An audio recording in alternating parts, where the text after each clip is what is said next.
On episode 596 of the 40 Plus Fitness Podcast, we meet Dr. Brian King and discuss his book of Bears and Weight Loss, How to Manage Triggers, Lose Weight, and Enjoy Getting Fit. You can find the full show notes for this episode at 40plusfitnesspodcast.com/596.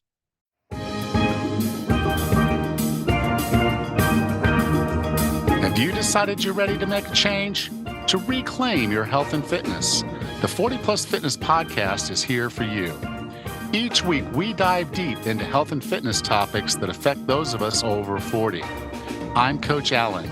I'm an NASM certified personal trainer with specializations in corrective exercise, behavior change, performance enhancement, and fitness nutrition.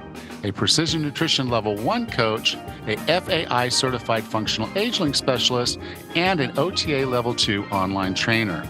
Each week, I'm joined by our co-host, Coach Rachel. She is an NASM certified personal trainer and a RRCA Level 1 run coach. Let us be your coaches as you find your way on your health and fitness journey. All right, let's go.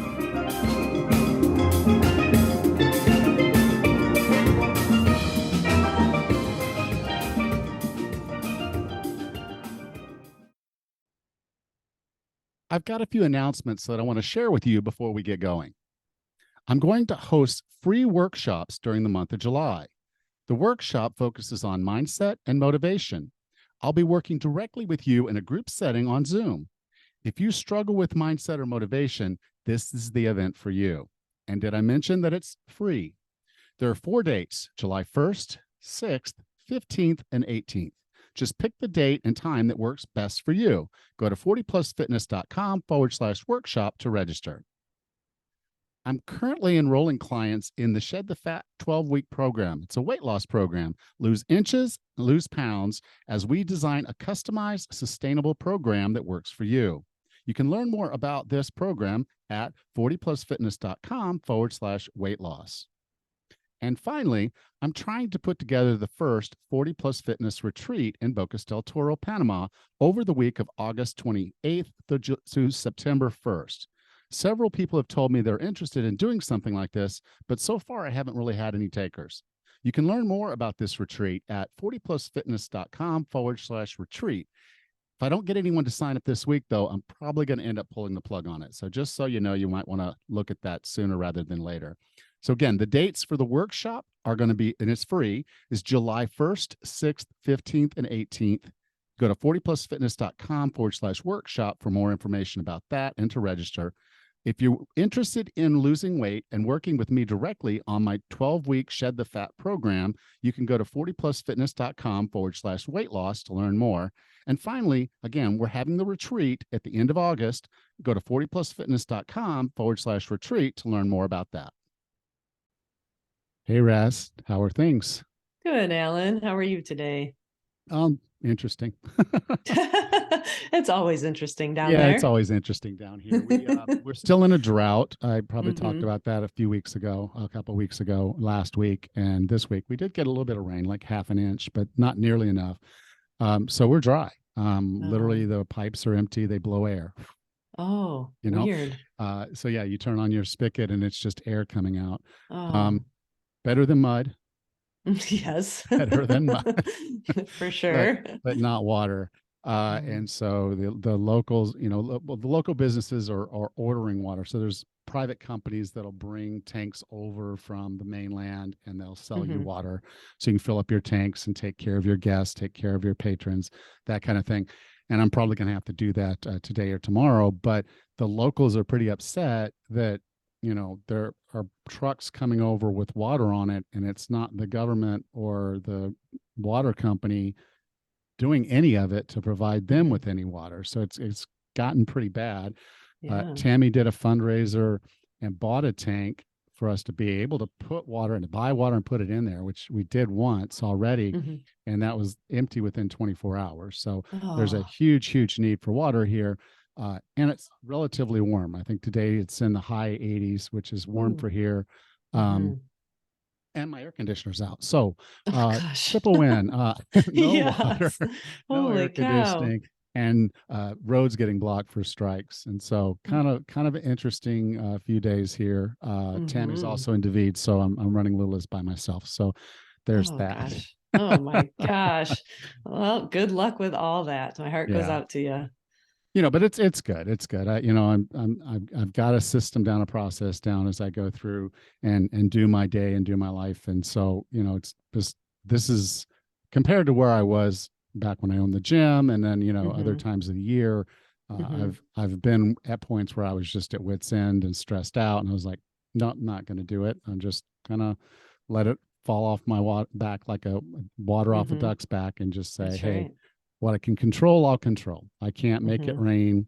I can order water. I can hope that the truck can get to me and that the Mm-hmm. locals don't attack the driver, which I Oh don't think gosh. they'll do. But I think it's getting to that point where if the government doesn't do Oh, something, it's going to be a problem. But at any rate, we'll work through this. We went through an yeah. 8-week drought last year, so Mm-hmm. we'll see how this goes.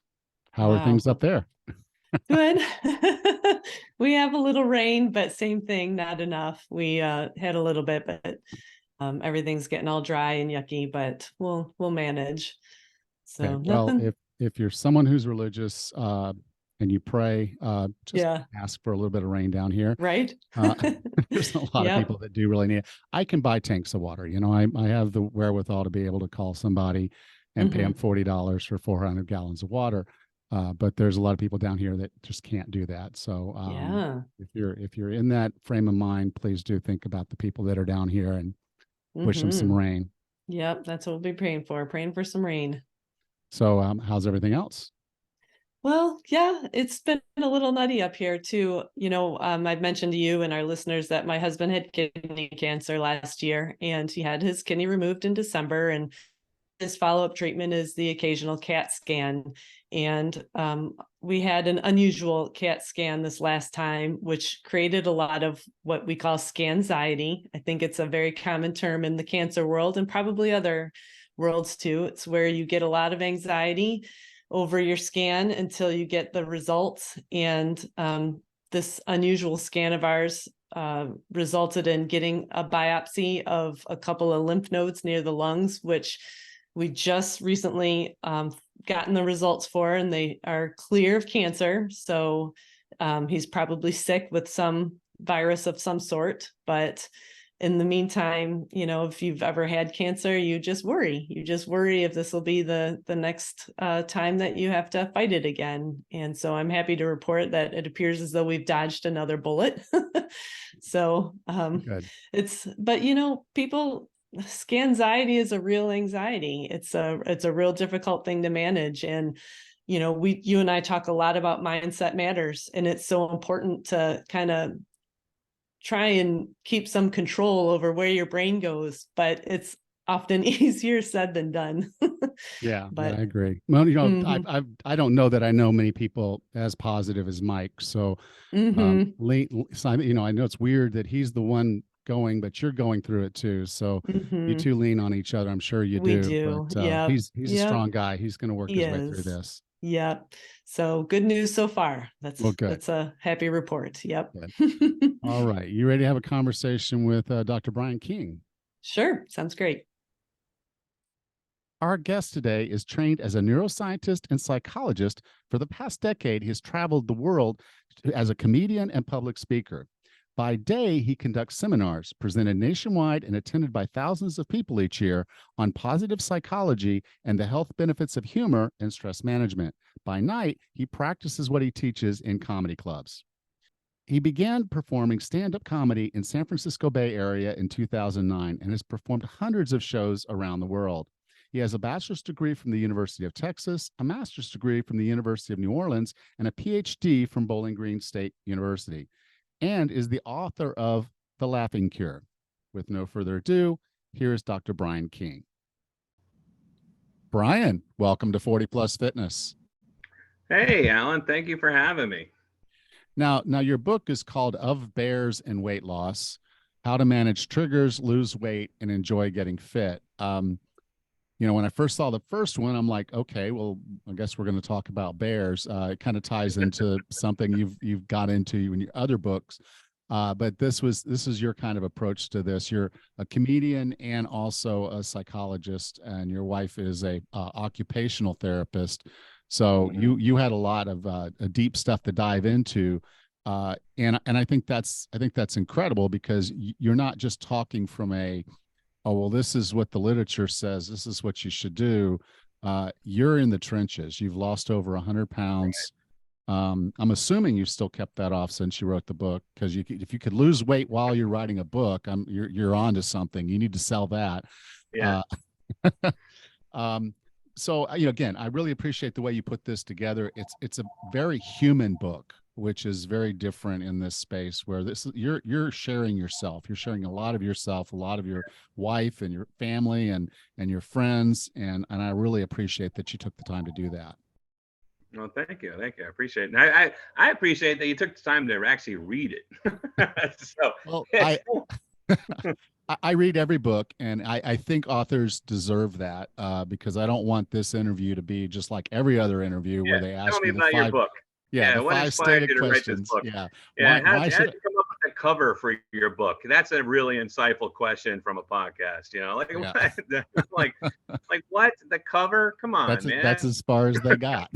I know. No, I appreciate that you read it. That's awesome. And yeah, and I appreciate the feedback. And you're right. It is a personal book. I have an approach to the way I do things, and I don't know. Sometimes I second guess myself. In fact, I think I do that all the time. Every creative does, But sometimes I feel like I give away too much personal information. I talk, and I was like, I don't know, this could bite me, in the future when people are, like trying to cancel me. I don't know, or Yeah. could catch up to my wife or my daughter. I don't really think I've shared anything that would be disparaging, but these are the thoughts that Yeah. pop in your head as you're about to release a book into the world that's pretty personal. Yeah. Well, and I know when I wrote mine, I had to get to that point of they call it in my business vulnerability, where you're willing to Hmm. share your feebles and fobbles and wobbles and falls, just so someone else can learn and maybe not go, or at least not take as long. My journey took 8 years. You were working on this for well over 5 years. Yeah. And if we can shorten that timeline and make more people healthy, it's worth a little bit of grief on our side, I think.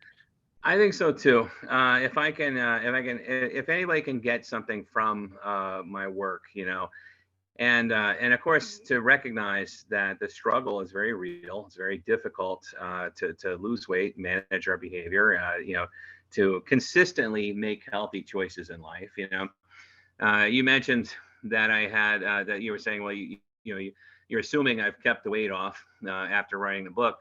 The reality is like, man, I've still yo-yoed.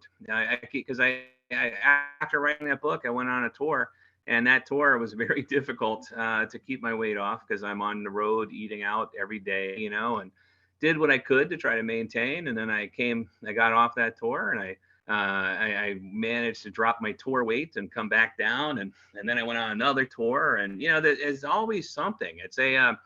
It is a struggle to maintain choices. I'm still at the weight that I was at when I finished the book, which is 100 pounds lost. But I haven't been able to get deeper into that, and that's kind of that sometimes gets discouraging. I need to lose at least maybe another 50 or so to get myself down to what I would like to be as a goal. But yeah, it's a tough process, and I think the thing that I share with my book is not just why it's a tough process, as a psychologist or as somebody who's trained in psychology, but a little bit about why even it's hard, it's still a worthy pursuit. And I think that sometimes sometimes I think about my book and how it lines up on the shelves with other books. In fact, I just had this conversation with my publisher earlier today. It's not a diet book. It's not a workout book. It's not. Usually you see weight loss books that are written by people who have been very overweight and then lost a whole bunch of weight, and they said, "Hey, look at me! I lost a whole bunch of weight. Here's how I did it. Read my book." Yeah. And then there's other people who never gained weight. Like they started out by making good choices, and they did the right things, and they realized maybe early on, and they say, hey, look, read my book. All my life I've been living fit and living healthy, and I made good choices, and you read, and you can too, but it's probably too late for you. Read my book. So my book is sort of the odd man out. It's the guy who's lost weight and says, hey, I've lost a lot of weight, still got a lot of weight to lose. Boy, is it hard. Here's why it's so hard. Read my book. Yeah. Well, and so there's a difference. Yeah, there is. There's interestingly enough, you're not the only obese diet book writer out there. I've had several. I've had a few on this podcast anyway. I won't mention names, but it is real, and I think that's why this book comes off as so good, is that it's a personal journey, and it's a different journey for each and every one of us, and I want to get into that today. What I really liked about your story was that how you came to your why. I mean, you're a touring comedian. You there's even a kind of a whole genre of overweight comedians that talk about it. Ralphie May was one. Panette, I think, was another one. So there's guys who actually that's their thing. That's what they talk about. And in a way, you did too. So you could have just kept being that persona, bigger than life in more ways than one. I was flipping through Amazon recently. I think it was Amazon, and I came across Gabriel Iglesias as a new show about, I don't know what it's called, but it's about him and a bunch of other overweight comedians all on tour together, and then they're just eating. Every episode is about how much they eat, and they're stuffing their faces and stuff, and I'm half thinking, that could be my show. I don't know why that genre exists, but I would much rather have a show where I can tell you exactly why it exists. It exists because it's personal to us. I mean, 67% of Americans are overweight or obese. So when an obese comedian gets up there and makes it funny, then you kind of laugh at yourself, you kind of laugh at him, and it gets you past some of the trauma that we feel when we feel like we've let ourselves down and we can't change our circumstances. Right. So the only thing you can do sometimes is laugh. Yeah. But you came across your why, and that really changed everything for you. Can you talk about that a little bit? Sure. But before I do that, let me just say that there have been many times in my life, and I didn't address this in my book, but as you're probably aware, there have been many, many times in my life as an overweight person. Everybody has the same kind of basic story. Many times where I'm like, okay, this is it. This is the day. This is the straw that's breaking this camel's back. And that would motivate me for a week or two, sometimes even less than that, really. And then I would fall right back into those old behaviors. The thing that has consistently been able to motivate me through the past 5 years and really help me shed some weight and keep most of it off, depending on when you're talking to me, is the birth of my daughter. I became a father late in life. I was about 45 when my partner got pregnant, and as I was approaching fatherhood, I had to really take a big look at myself and look at my existing health and my trajectory if things continued the way they were. And I didn't see a long future ahead of me with my daughter. She's now 6. I'm still always thinking about how long do I have with her, really. And that is the reason why, like, I didn't indulge in all this snack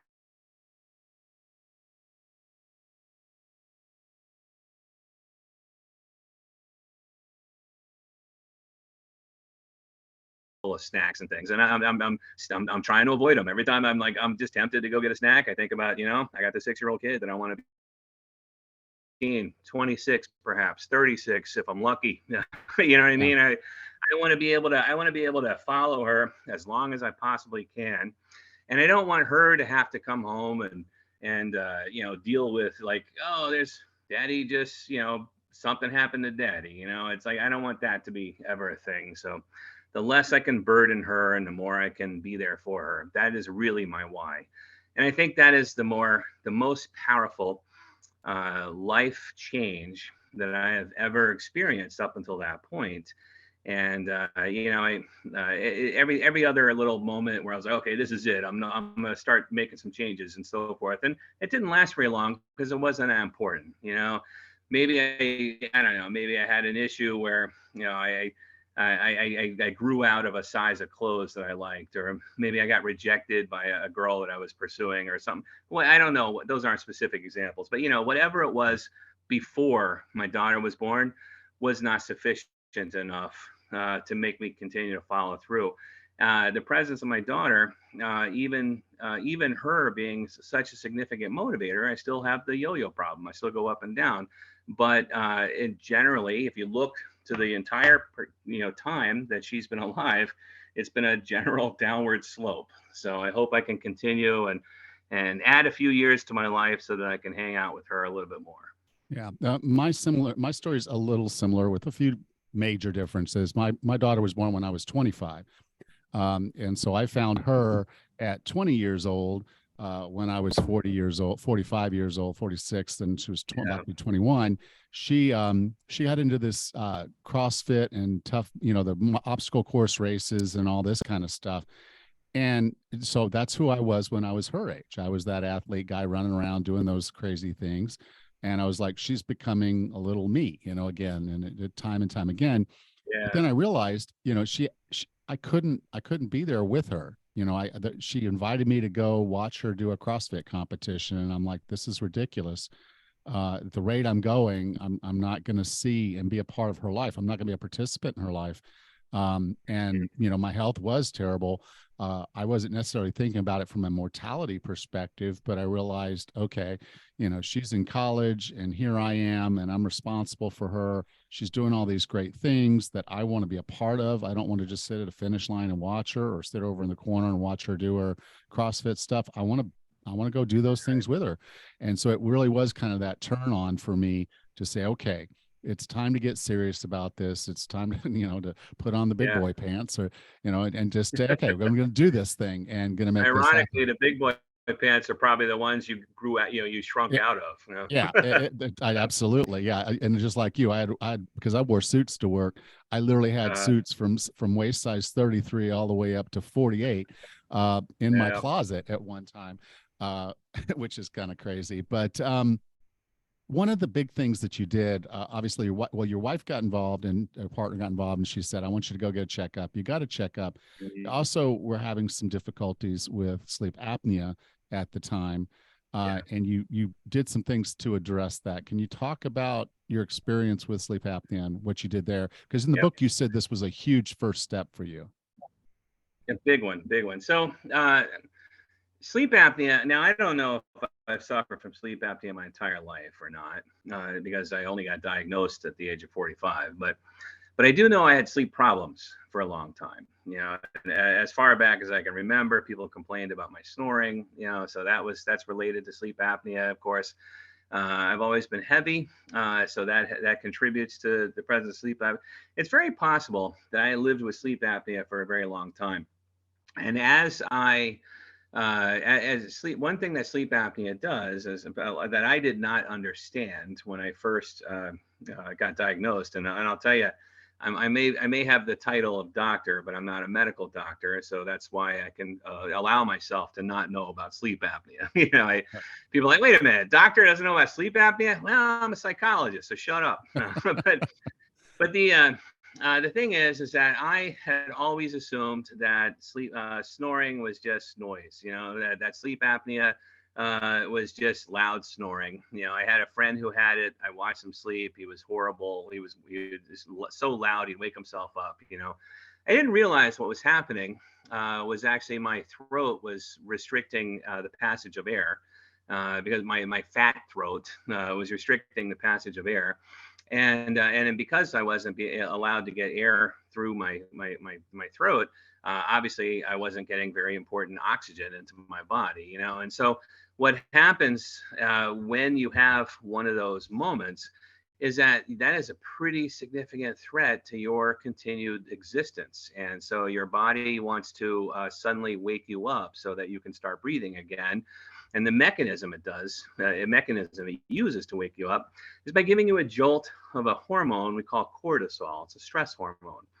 And so cortisol is implicated in all sorts of things. When cortisol levels are high, it's very difficult to lose weight. There's all sorts of other problems that are associated with cortisol, long-term cortisol. We think about all the problems of chronic stress. Those are problems associated with increased cortisol that's sustained over a long period of time. I had been earning my living, ironically, as somebody who teaches people how to manage stress. In fact, the book I wrote prior to this one was all about stress management. And so as somebody who manages stress really well, talks about the value of managing stress pretty well, without knowing it, I was actually living with very high cortisol levels brought upon by the fact that my body had felt the need to keep waking me up all night long, getting terrible sleep, terrible, finding it very difficult to be physically active, being more motivated to consume high caloric foods to help compensate for the high cortisol levels, and also accumulating body weight in the process. And so having my apnea for however long, undiagnosed and untreated, just led me to get into a physically disastrous condition by the time I was approaching the birth of my daughter. And like I said, I knew nothing about apnea. So when my now wife, brought me in to get a checkup, she literally presented it to me as like, look, you need to talk to a doctor because I'm concerned about your ability to be there for this child. And I was like, all right, fair enough. I know the doctor is just going to tell me to lose some weight. I know that's what I got to do, but I had no idea that this sleep apnea was a major obstacle. Every time I had tried to lose weight, every time I tried to adhere to calorie restriction or exercise or do anything that I previously had done that showed me a little bit of success, it was not working. In fact, I was accumulating weight while I was attempting to lose it. And so once the physician who was talking to me, he didn't even run any tests or anything. He looks at me, he eyeballs me and said, hey, does he have problems sleeping? Does he snore a whole lot? He figured out right away because I said, yeah, doc, I hardly eat. I'm restricting my calories. It's like mostly proteins and vegetables. I'm really trying to avoid stuff and I still keep gaining weight. I have no energy to exercise. He's like, how you sleeping? He was able to diagnose me right on the spot as somebody who has apnea. When he explained to me about the cortisol connection, suddenly this light bulb just went off in my head. I'm like, oh man, that totally makes sense, And so the first thing that I did before I started to do anything else or make any other changes to my life, the first thing I did was get tested for doing a sleep study so they could monitor my sleep, figure out how bad it was, get fitted for a CPAP. And as soon as I got on that thing, and it took a while, by the way, I should say my lifestyle is sometimes makes it very difficult for things like regular healthcare. And when I'm traveling on the road and stuff, it's kind of hard to like schedule appointments for sleep studies and stuff like that. But Sarah was relentless and was able to get it taken care of, and we were able to figure it out. And as soon as I got fitted for that sleep app and I went to sleep with it one night, and I woke up feeling incredibly better, so rested, so healthy, so relaxed. It was life-changing on day one.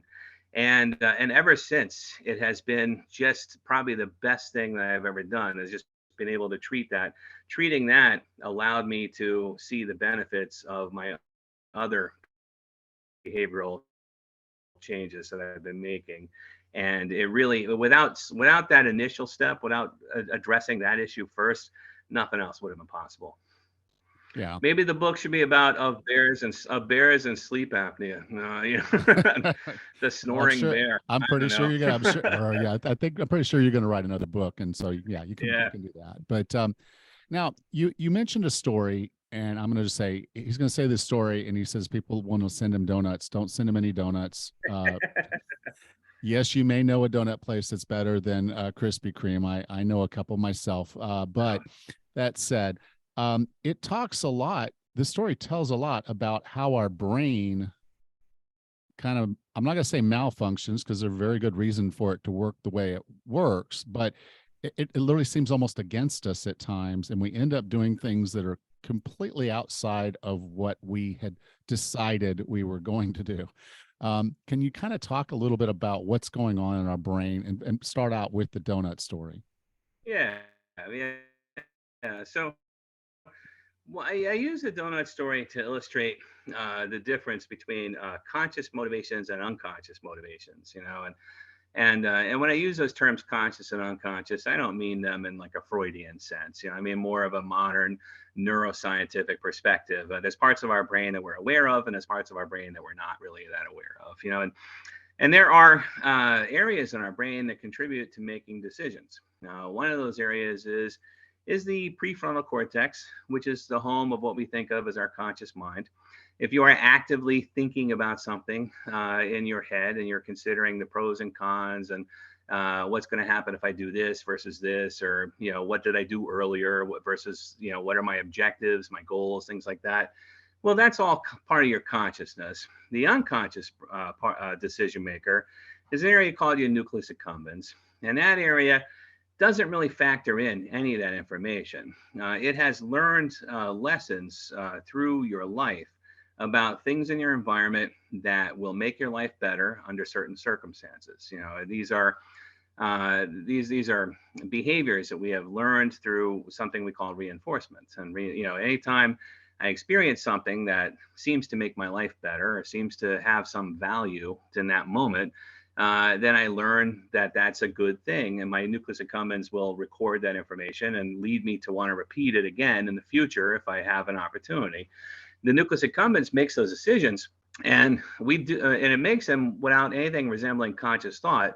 What it does is it creates in us an urge or a desire, to engage in behavior, right? So I always talk about the way these two things work, and sometimes they work in opposition to one another. Like, for example, I don't want to consume things like donuts anymore. I don't want to. That's not consistent with my long-term objectives of trying to be there for my daughter. But in the past, I've consumed a lot of donuts, and in the consumption of those donuts, my nucleus accumbens has learned that donuts are an excellent way to make my life better. At least in the short term. I consume a donut, I get a nice sugar rush. There's a lot of energy packed into that donut. It makes me feel good. It tastes good. There's a release of serotonin in my brain, which makes me stabilize my mood, so I feel good that way. My nucleus accumbens has learned a life lesson through repeated exposures throughout my life that donuts equal an opportunity to make my life better. So whenever I see one of the triggers or one of the stimuli that I associate with Krispy Kreme donuts, I can't help but to suddenly feel an urge to get a donut. This is an unconscious decision being made by my nucleus accumbens. So the story I often tell is when I lived in San Francisco, and this was a while back before I started touring pretty heavily, but there was San Francisco, as you might be aware, as a city without a Krispy Kreme. And I even checked recently because I wanted to make sure they hadn't opened one up. Yeah, there's your no book's Krispy out of Kreme. date. You're gonna have to pull it off the shelves because this is Krispy Kreme. Yeah. Yeah, no, I had to make sure like I was writing factual stuff, when I'm writing. So there's no Krispy Kreme in San Francisco, and a lot of people refer to San Francisco as they talk about the whole Bay Area, but I talk specifically about the city. I didn't pay ridiculous rent for nothing. I identify with the city, not the Bay Area. So I'm living in the middle of the city. The closest San Francisco to where I was living was about 45 minutes south on the freeway. And now I love Krispy Kreme donuts, but I'm not willing to do a 90-minute round trip just to get them. I do have my limitations for my urges. But if I found myself driving down a highway for some other reason, then I would think of it as, oh, that's an opportunity for me to also get some donuts. I'm going down that highway anyway, I might as well get some donuts. Now, after living there for a period of time, my brain started to realize that this was the case and started to automatically associate driving down that highway with the opportunity to get donuts, whether I was hungry or not, whether I was interested in getting them or not. Every time I would find myself driving down, I think it was the 280 highway from San Francisco, I would suddenly have the urge to get Krispy Kreme. And of course, I would start to see the billboards. I would start to see the other markings, the next exit Krispy Kreme, that kind of stuff, and that would all intensify the urge, And in my head, would carry out a little bit of a conversation, and this conversation doesn't actually occur in the way it is presented, but I think it's metaphorical. It's sort of if you can think about my nucleus accumbens and my prefrontal cortex talking to each other. My prefrontal cortex says, well, my nucleus accumbens says, hey, we can get some Krispy Kreme. This is a great opportunity to get some Krispy Kreme. We know this highway. This is where Krispy Kreme is. Let's get some Krispy Kreme. I suddenly have a strong urge to get some Krispy Kreme. My prefrontal cortex steps in and says, hey, wait a minute. I know I have an urge to get Krispy Kreme. I know this is an opportunity to make my life better, and at least in the short term, but I'm trying to lose weight. I'm trying to manage my behavior, and donuts aren't really consistent with that. So I'm not going to get donuts. And my nucleus accumbens is still presenting that urge to my brain. It's still saying, come on, okay, tell you what, we don't have to get donuts. They got good coffee. We could get good coffee. We were going to get coffee anyway. Let's stop and get some coffee. And my prefrontal cortex will answer back and say, now, we're not just going to get coffee. All right. Quit trying to trick me. You're going to get me in the store for, under the guise that I'm going to get coffee. And then of course I'm going to be exposed to the donuts and I'm going to succumb to my craving. And so there's this whole conversation going on, this argument, if you will, between my conscious desire to not get donuts and my unconscious craving or urge to get some donuts. And that whole conversation sort of comes to an end when I realize I just parked my car in their parking lot. I had and this is actually this story is based on a real instance in my life. I remember sitting there in the parking lot and thinking to myself, I have really no recollection of getting off on a highway and steering my car into this parking lot. I've been acting completely out of habit while I've been thinking about I don't want to get donuts. And so here I am in the car in the parking lot. And I caught myself actually in that moment. I did. I was like, okay, this is crazy. I'm not going to get donuts. I don't want to get donuts. And so I put my car back in reverse and I got back on the highway and I did not get the donuts that day. Actually, I got them on the way back. and they were delicious too, let me tell you. But no, it's interesting to me because what this story illustrates and what this not a little bit of knowledge of the underlying structures, the nucleus accumbens and the prefrontal cortex, what this helps people understand, I think, is that our behavior, even my phone is dinging. I apologize if that's getting picked up on your audio. Let me shut it off real quick. There we go.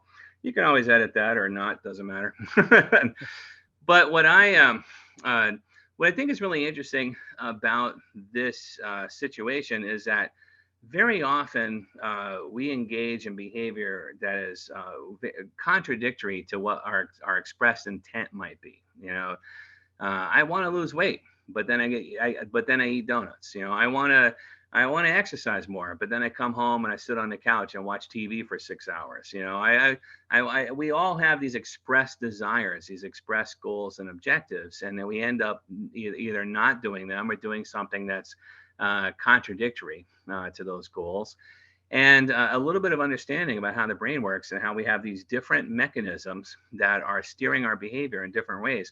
One of them, of course, is based on conscious, rational thought, and the other one is much more I don't want to use the word instinctive because that implies that we were born with it, but much more ingrained in our, rooted in our in deep areas of our brain, because those are lessons that those are real basic lessons, and those are basic lessons that we learned at a very early point in our life. Probably before we even had the ability to form conscious thoughts. I probably learned how to appreciate sugar long before I learned how to put together a sentence. Yeah. These are I don't know. I don't like to describe them as forces, but they are kind of like oppositional objectives that our brain may have. Unfortunately, our unconscious mechanisms don't have the ability to see very far into the future, and so when we're talking about our long-term objectives, like I want to live to be there for my daughter when she turns 30 or whatever, my nucleus accumbens is I may appreciate of that. My nucleus accumbens just knows that if I see an opportunity to eat some donuts, I'm going to feel that urge, and that's a hard thing to wrestle with what the desire to live longer for my daughter. But it's a very important thing, because I think a lot of us think of ourselves as failing because we fall prey to that, and we're like, okay, Yeah, I'm a weak person, or I don't have willpower, and those kind of things. And the reality of it is, this is a learned behavior over many years of our lives, and to I guess, for lack of a better word, reprogram ourselves, to cut that groove out, and build another groove, takes a lot of work and a lot of yeah. time. It took me about 45 years to learn all of the behaviors that made me fat. Uh, all of them. The fact that the desire to come home and sit on the couch, or watching the TV, surfing internet, all the things that keep me pretty sedentary. It took me 45 years to learn all that. It took me 45 years to learn how to pick out good restaurants and seek out opportunities to eat donuts and other junk, and all. It's going to take longer than a few days, or longer than a few months, to be able to change that in my brain. And so it's gonna, if I have a moment where I've gained a little bit of weight because I'm not watching my calorie intake as closely as I should be, or I'm not getting as much exercise as closely as I should be. I don't come down on myself. I say, oh, that's part of the process.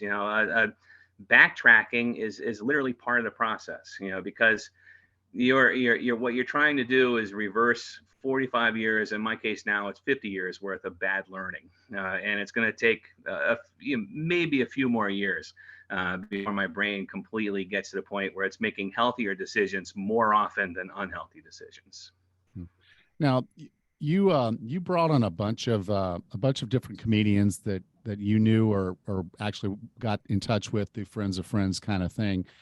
And what was interesting is that your approach is a pure calories in, calories out kind of model, and quite aggressive when you're on. But some of the lessons you brought from these other comedians is there's multiple ways to win this war, and they're all approaching it from different ways. Can you talk a little bit about the different ways that folks are going through this journey? And then in particular, I want to then circle back around and talk about your calories in, calories out model, because you brought up a couple of really important aspects to, if you're going to approach this from a calories in, calories out, these are going to be real experiences for you. Yeah. So I think probably my favorite part of the book is talking to the other comics, and they're not all comics, by the way. One of them was a restaurant owner who I happen to know pretty well, but I wish there was more variety. But I thought, because keeping it funny, I wanted to try to talk to comedians, and maybe they'll make a joke while we're talking about weight loss, Yeah. But I love that part of the book, because first of all, I found it very motivating. Every single interview I did with these guys and girls, I felt inspired every single time. Just listening to their stories, it was wonderful. And I also like that I not everybody made the book, but I like that there was such a variety in the methods, and so that really brought up a lot of issues. a couple of the people I interviewed were losing weight thanks to a dietary, a form of diet. I guess maybe it's a form of diet management called intermittent fasting. And intermittent fasting is has been such a successful form of behavior change for so many people that I've considered doing it myself. But I know my own lifestyle limitations, and I don't know that it would fit well with the way I schedule things or the way my life schedules. But intermittent fasting is basically you fast for the majority of your day, 24-hour period, and then you have sort of this window, however big the window might be, that you are able to eat food unrestrained. And so as long as you restrict your eating to that particular point in time, then you're going to lose weight, because you can only take in so much food. I mean, it's not. I don't imagine intermittent fasters are hooking themselves up to like a funnel of ice cream during their window. You know what I mean? Like Probably they're going to not. eat regular food. Yeah, they're going to eat regular food, and so you can eat calorically dense food during that time, but you're not going to be able to eat so much that you're going to, compensate for the other hours that you weren't eating. That was one popular way. Obviously, a couple of people I talked to, had seen most of their weight loss through exercise, increasing their calories out. And then of course, at least one was talking about the use of medication to help, and one thing that I wanted to touch on, and this is something that is a theme of my book throughout the beginning, the way to lose weight is something that every single human being knows. We all know how to lose weight. We eat less and we exercise more, and that's the calories in, calories out approach that you were talking about. That is literally how we lose weight. People ask me all the time, "What's your secret? What's your secret?" And I'm like, well, it's a new form of weight loss, right? It's called eating less and exercising more. And it's like, oh man, that's it. Everybody knows how to lose weight. The problem is actually following through and doing that. How do you eat less and exercise more? Well, I focus more on the eating less part, and I do intermittent fasting, or I focus more on the exercising more part, and I've started exercising and kickboxing and lifting weights, or walking or whatever. There's I do the eat less part by getting gastric bypass surgery. Literally that's just making you eat less. Or taking a Wegovy, that just makes you eat less. There's all sorts of ways in which you can go about eating less and eating and exercising more. Now I like calorie counting, because for me, I get to keep tabs on everything that I'm consuming. And of course, and exercising more, I'll be honest, is tough for me. I have a real hard time with physical exercise. As somebody who's overweight, I don't enjoy running. I hate, it's like the worst activity. I barely enjoy walking, but I do a lot of it. And I try to trick myself into exercising by not calling it exercising. I try to stay physically active by doing things that involve walking. Like, for example, I'll take my kid to the zoo. That's not exercise. That's just, we're going to look at animals, but yet I'm walking for 6 hours, so there's a mindset there, but it really does come down to that. And all of these guys' stories, I found them all very inspirational and motivational, and I really wanted to include as many of them as I could, because I think that in addition to my story, in addition to some of the other things that I talk about in the book, that's where the real motivation comes from, because we all know how to lose weight. It's just eating less and exercising more. The how we get that to happen for ourselves, well, that's something we have to figure out. And I think getting a little inspiration from how other people do it is pretty helpful. So I like that part of my book a lot. Yeah, I did too. Now, another part of your book that I really liked, liked and disliked, but you'll get to the story on that. But, when we try to restrict ourselves calories, our body gets hungry. Our body gets irritable. It gets rowdy. You called it shark mode, because we're not in a good place. We're not doing the things that our subconscious mind would say are pleasurable or beneficial. we know it is, but at the same time, that doesn't make it easy. Can you talk a little bit about shark mode and being hungry? Yeah, my daughter actually called it shark mode. She came up with that that term, and I love it. It's we've seen these commercials. I think they're for Snickers or something, where they talk about being hangry, and like, somebody's all irritable, and they're mad and stuff. And say, hey, you look pretty mad. Here, eat a candy bar. It'll make you calm you down. Uh, Being calorie deprived is itself considered a form of threat to the body. Just like we need sleep, and just like we need to breathe, we're going to we need to consume calories to sustain our lives. So if you're not breathing, your body helps to solve that problem by waking you up with a big jolt of cortisol. And if you are deprived from calories, if you're essentially, your body thinks it's starving itself. That's also a source of stress. It gets us stressed out, and as we increase our cortisol levels, because we're not consuming enough, well, then it makes us irritable, it makes us anxious. It gives us a tendency to react poorly to things in our environment. And I think in the book I talk about an occasion where I was depriving myself of calories so that I can lose weight, but at the same time, just being really grouchy and and snapping at my family, and feeling bad about that.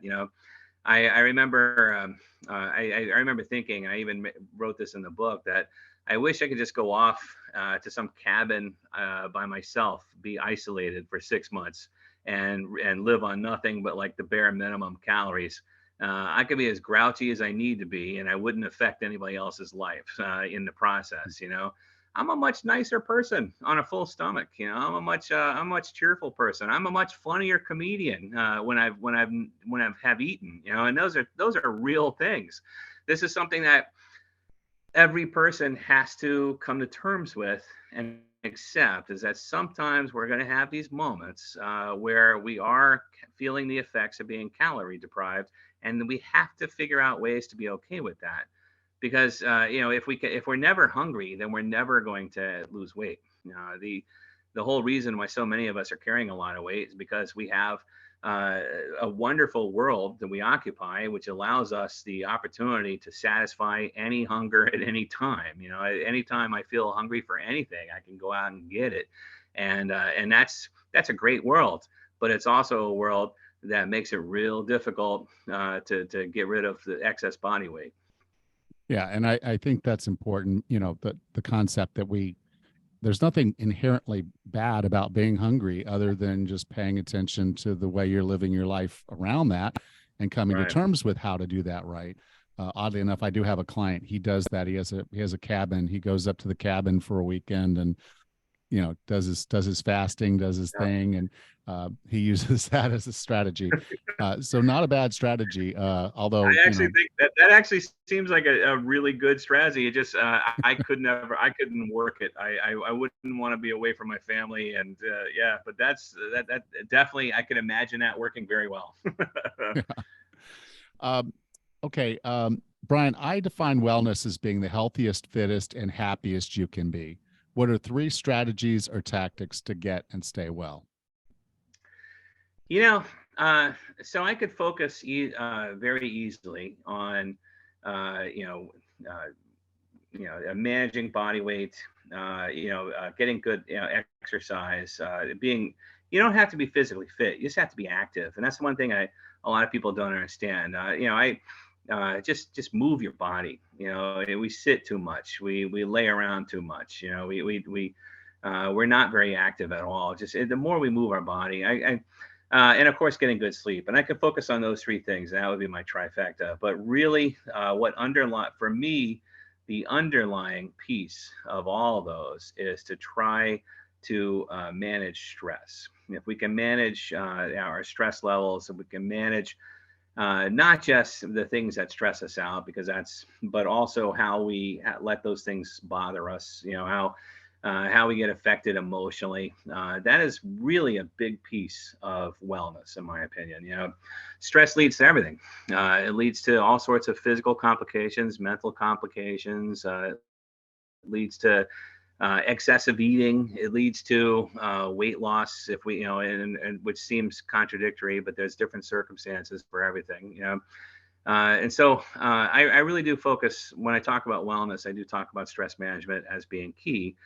And then after stress management, of course, then other things seem to fall into place. Like it's hard to be happy when you're stressed. In fact, it's physically impossible to be both happy and stressed at the same time, as the brain mechanisms are different. And so once we can manage stress, then it allows us the opportunity to live a healthier, more productive life. And so then, of course, we have to do things that make us happy. We have to exercise regularly, and we have to try to manage healthy behaviors. I think that there's nothing inherently wrong with eating donuts. I think, like everything, it's an issue of moderation. And one of the problems that I face and that other Americans face as well, you said 60% of us, one of the problems that we face is that there is no external barrier that's forcing us to moderate, and we don't really have the internal mechanism to say, hey, I've had enough donuts. It used to be the case that you've had enough donuts because there's no donut shop available. There's nothing close by, or there's no, it's too inconvenient to get them. You don't have enough money, etc. But food is cheap. It's all over the place. and even if I don't have the means to go get it, I can push a couple buttons on my phone and have them bring it to me. And that is, that's part of our problem. I don't think that's three things. I think I blew that answer completely. No, but I think I at least touched on with wellness, though. I really do think that we need to focus on mental our reaction to stress in our environment, and stress. Our reaction to stress then feeds into so much of what we consider as wellness. When we talk about wellness, our physical, our physical well-being, our mental well-being, our emotional well-being, and all three of those things actually stem from how well we manage stress. So I do kind of come back to that stress management as being key. And sometimes it's not stress. Yeah. Sometimes it's you can't breathe while you're sleeping. There you go. Well, good reason for them to get this book and to get your previous book, because that one did focus on stress management. Brian, if someone wanted to learn more about you, learn more about your books, where would you like for me to send them? All over. You can find me all over the internet as on social media, Dr. Brian King. I've got that name on pretty much every platform.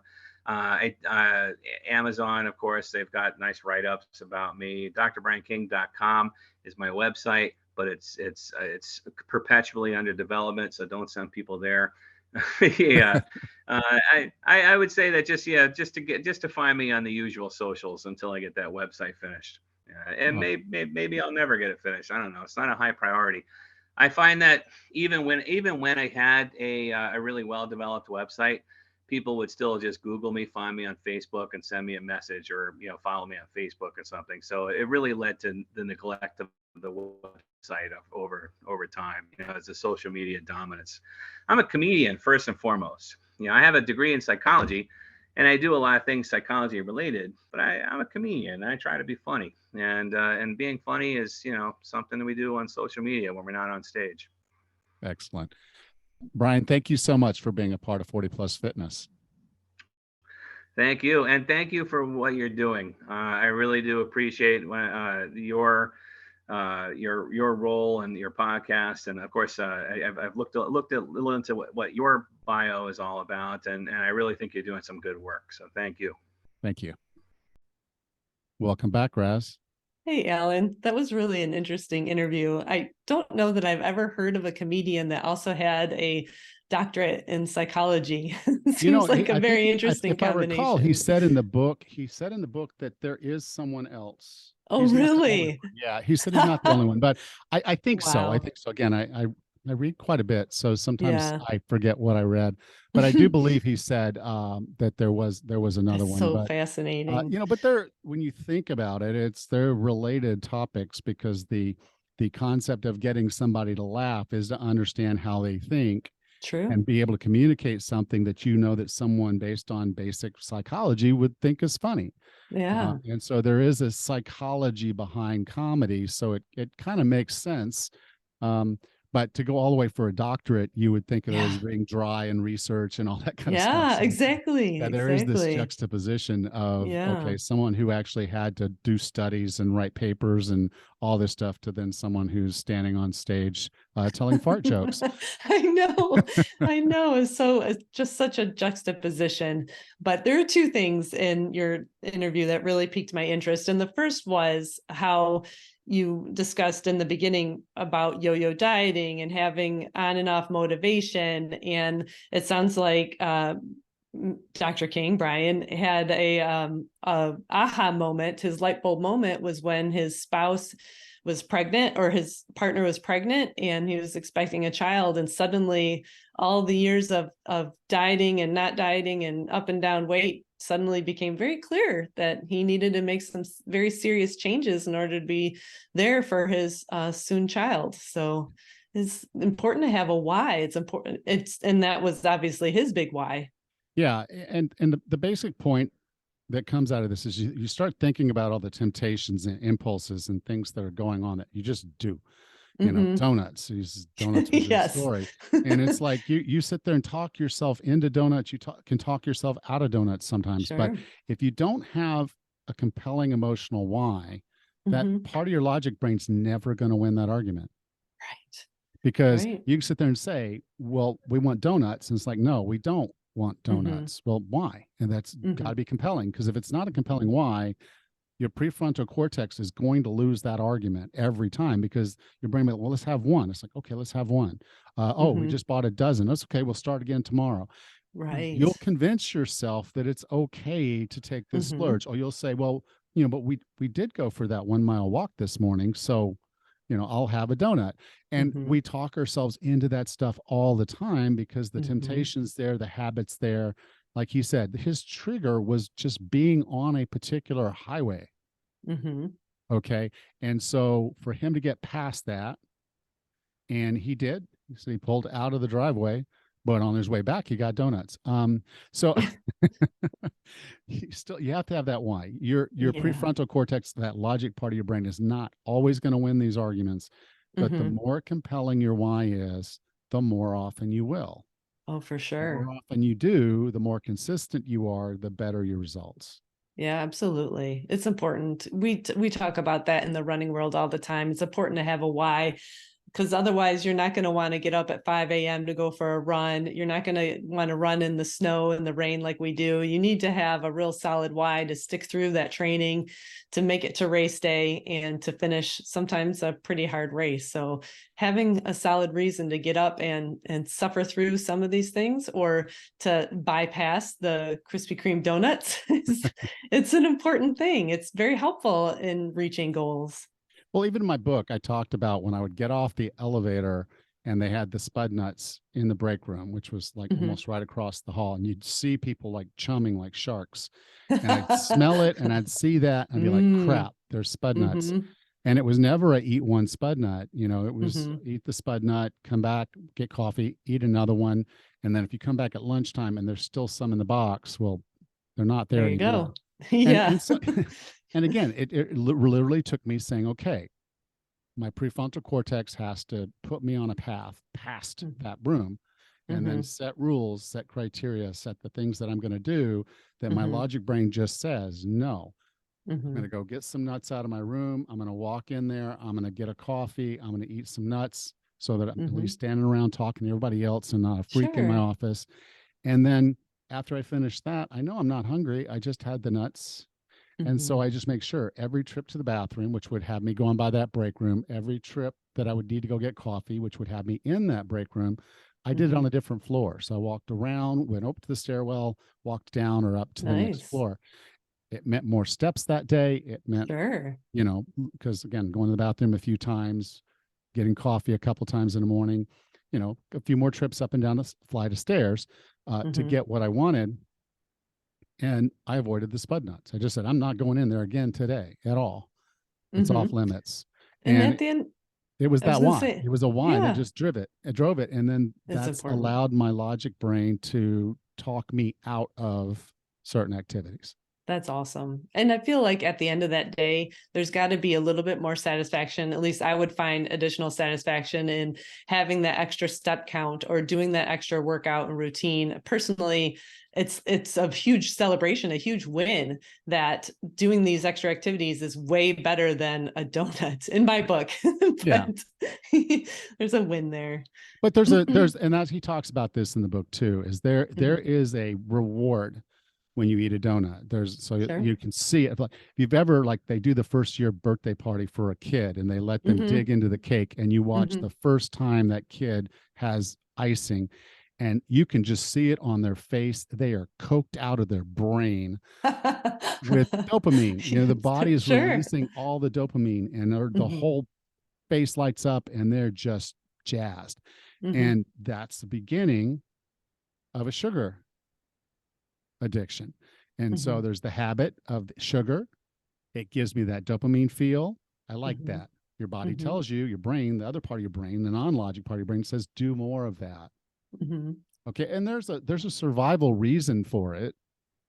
You know, Mhm. when your brain rewards you for eating things, you eat more and that helps you survive. So you don't starve. So you walk up on a field of blueberries. I know that's not super exciting today with everything else that's on the market, but Right. when that was the sweetest thing that you'd typically eat in a year, you walk up on a Mhm. field of blueberries, you're going to eat all the blueberries and then you're going to put Mhm. on a little bit of body fat, but that's cool because we're going to go into the winter season and we're going to probably need that body fat to survive. Mhm. And but we don't now. There's, you know, Mhm. there's stores that sell donuts. I mean, so that's Yeah. all you have to really know is if they can build a whole business around selling just one product, Mhm. that's that's all you need to know. Yeah. It's hard to beat that marketing sometimes, Yeah. but just like you did, you established a different routine and got a different type of dopamine hit, a different type of satisfaction by running up and down stairs and doing other things instead of having that sugar hit, from the Yeah. donut. So it's just setting new habits. But the other thing that I thought was interesting in your conversation was a different discussion around the calories in, calories out model. I guess whenever I hear calories in, calories out, I think about getting out my food log and putting in how much I eat versus how much I've burned. But he just highlighted other things like maybe doing intermittent fasting or gastric bypass or eating less and exercising more. Like there's a number of different ways to work on that particular equation. I thought that Yeah. was an interesting outlook. Yeah. Well, and I think the core of it was that he is very much a calories in, calories out model person. And Mm-hmm. everybody that he talked to in one way or another was utilizing calories in, calories out. It was their own way of doing it. Some of them were Yeah. exercising more. Mm-hmm. Some of them had gastric bypass, so they just couldn't eat more. Right. Some of them were Yes. taking medications that made them just not want food. Mm-hmm. For him, it is calorie restriction. He just sets Mm-hmm. rules for himself, and he just doesn't. Mm-hmm. Um, there, and you look at intermittent fasting. If you're not eating as much in that one or two meals or whatever during that window of time, you'll eat Mm-hmm. less. And for some Right. people, that's a great strategy to make that happen. There's Mm-hmm. nothing fundamentally wrong with the calories in, calories out model, as long as you really understand what you're doing Mm-hmm. and you factor in the other parts of your biology and your biochemistry and just how all Mm-hmm. this stuff works. And so few people understand that because they're like, well, I'm eating this amount of calories and I'm exercising, I lose 2 pounds. Great. The next week Mm-hmm. they do the same thing and they lose 1 pound. Great. And then they do the same thing the next week and they don't lose any weight. And they're like, oh Right. my God, what's going on? I guess I have to eat less and move more. And they do that and they run through the cycle to their point where it's just so low for Yeah. them to lose weight. And yeah, you can exercise more, but how much? I mean, quite Mm-hmm. literally, how much? So what I'm doing over the course of the next month, at least, well, the first half of the month for sure, is I'm going to Mm-hmm. do a workshop. So this will be a free workshop. I'm going Oh. to do via Zoom. I'm going to basically you can find it if you go to 40plusfitness.com/workshop. And this is going to be a workshop that's going to talk about how to get your why together, how to put this stuff together. We'll talk about calories if you want to talk about calories, but we'll talk about how to put a plan together so that basically at that point you've got the motivation you need, you got the why, you got all the things in place. Awesome. Make sure that you have the tools. Now, in addition to that, at least the next 2 episodes will be about weight loss. Okay. So I'm going to dive into some things that you need to consider as you go into a weight loss journey in next week's episode. And then in the following episode, I'm going to deep dive into calories in, calories out, why it works most of the time. Yeah. And so, we'll dive into it and we'll have those conversations. So if you're looking to lose weight, for the next 2 weeks, pay attention and log in and listen to these podcasts. But if you're interested in working directly with me in a workshop environment, probably going to be like an hour, maybe an hour and a half that we'll get on a Zoom call, all of us as a group. There'll be a workbook involved, and we'll kind of walk through that workbook to help you kind of establish that structure that you would need to be successful. And then you can kind of make those decisions. Do I want to just focus on calories in, calories out for a while because I can? Do I want to do something more?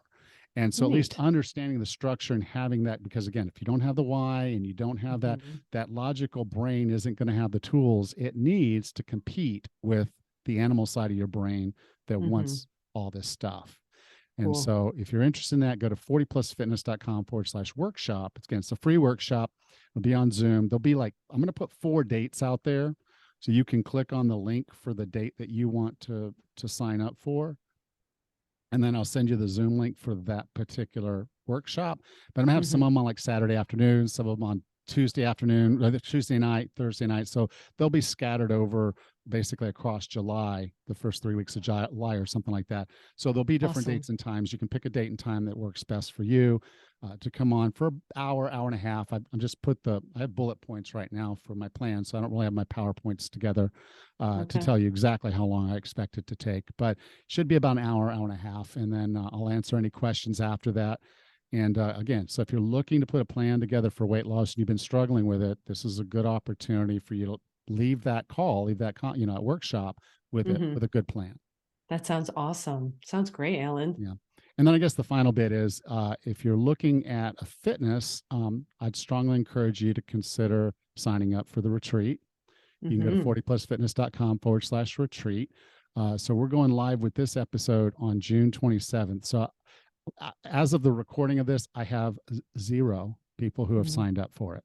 This didn't happen last time, and so I'm not going to stress over it, but I'm just going to be clear. I'm not going to spend money and hire people if I'm not going to have people here. So yeah, I get it. If you can't come, I'm not upset about it. I just, people keep reaching out and saying, you should do a retreat. You should do a retreat. You should do a retreat.